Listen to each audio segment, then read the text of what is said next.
વેજલપુરના રહેવાસી સંદીપ પરમારે સહકારી બેંક દ્વારા ઉત્પીડનને લઈને જીવન ટૂંકાવ્યું. એના એક દિવસ પછી હવે તેના બેંકના 5 પદાધિકારીઓ સામે આત્મહત્યા માટે પ્રેરણા કરવાનો કેસ નોંધવામાં આવ્યો છે.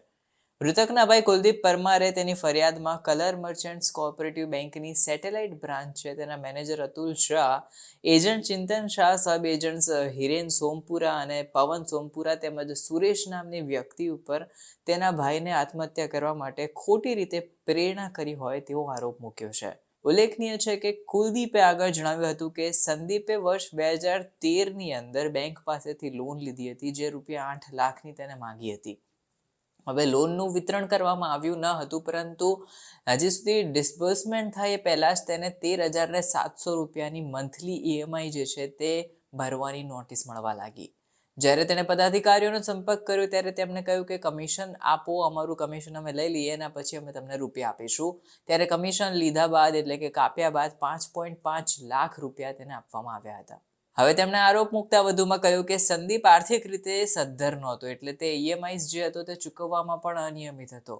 તેણે રૂપિયા 8.50 લાખની ટોપઅપ લોન આપવાનું પણ વચન આપ્યું હતું, પરંતુ માત્ર એમાં પણ 4.50 લાખનું જ વિતરણ કરાયું હતું. હવે તેને વધુમાં કહ્યું કે મારા ભાઈની EMI તરીકે 27,200 ચૂકવવાના હતા. તેવામાં કુલદીપે કહ્યું કે આરોપીએ સંદીપને ધમકી આપી હતી. જ્યારે તે કોવિડ પછી EMI ચૂકવવામાં નિષ્ફળ ગયો હતો ત્યારથી તેની પજવણી પણ શરૂ કરવામાં આવી હતી. નોંધનીય છે કે આ EMI ભરતા ભરતા તેને આંખમાંથી પાણી નીકળી ગયા હતા. તેવામાં હવે કુલદીપે વધુમાં ઉમેર્યું છે કે અત્યારે સંદીપે ઘરેણાં વેચી દીધા છે અને તેનું ઘર પણ મોર્ગેજ ઉપર રાખી દીધું છે. તેણે શહેર ક્રાઇમ બ્રાન્ચનું જે ઇકોનોમિક ઓફેન્સ વિંગ છે તેમાં પણ ફરિયાદ નોંધાવી હતી, પરંતુ કોઈ FIR દાખલ કરવામાં નહોતી આવી.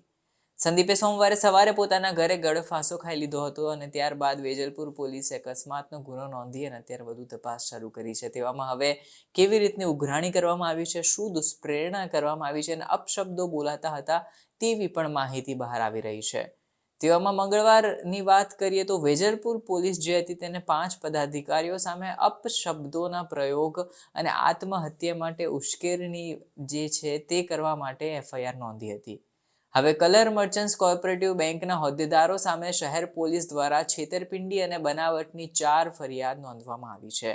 આ તમામ ફરિયાદના આધારે આગળ કાર્યવાહી કરાશે અને જોવામાં આવશે કે કેવી રીતે આ સમગ્ર કૌભાંડ થયું અને કેવી રીતે શું છેતરપિંડી થઈ છે.